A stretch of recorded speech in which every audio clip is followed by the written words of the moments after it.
Yeah, I think based off what we're hearing from Glendale police, local officials, the people who we're witnessing here right outside of gates 2 and 3, the only two entrances to State Farm Stadium, they should maybe think about heading the way of the overflow room. We're hearing from Glendale police, maybe the doors to the stadium will only be open for another 5 to 10 minutes.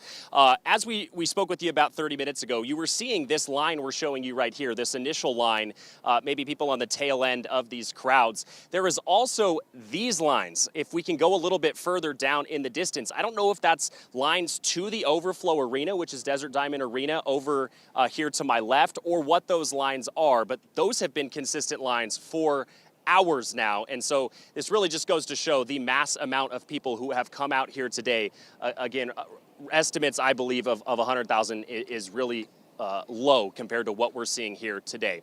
I do want to get to the feelings of some people out here. We've had a chance to speak with several, especially people who have come from states away from right here in Arizona. I want to take you to a conversation I had with a gentleman from Virginia. His name is Tyrone. He heard about Charlie Kirk from his daughter, didn't know about him until he was assassinated, but here is what he had to say about the impact he's had on his life. Because I had an opportunity to come out here and celebrate the memorial of Charlie. And to be honest with you, I had never followed him till after his death.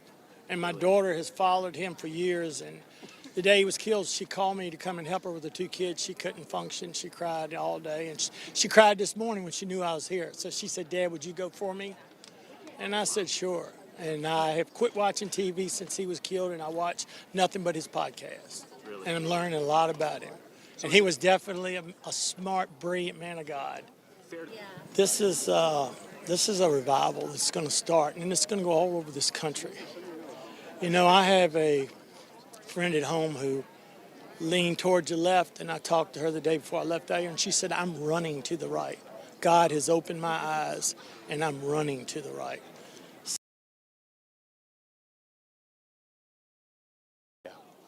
Revival, that's a word we've heard a lot from folks here in terms of what they're feeling, why they came out here today. I will say just in the last several minutes since we've been on here with you, this line has gone a little bit quicker, so maybe they are letting more people in, maybe in a quicker fashion. It has been orderly. Everybody's been very respectful of one another. It seems like a very cordial group, and we've seen that a lot at the Turning Point headquarters here in Phoenix over the last 2 weeks.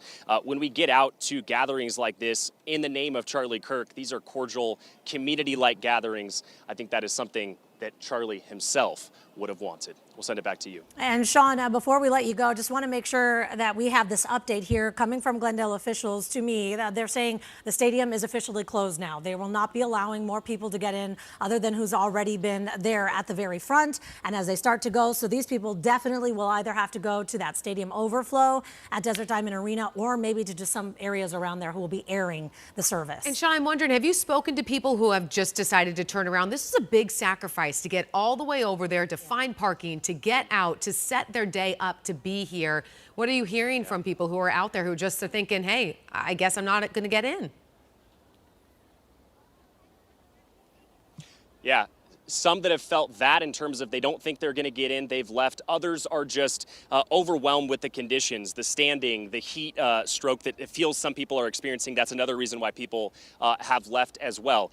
But again, as much as people may be disappointed that they didn't get in, the gates appear still like they're still open here to us, but it's a fact that not everyone in this line here behind me is going to get in.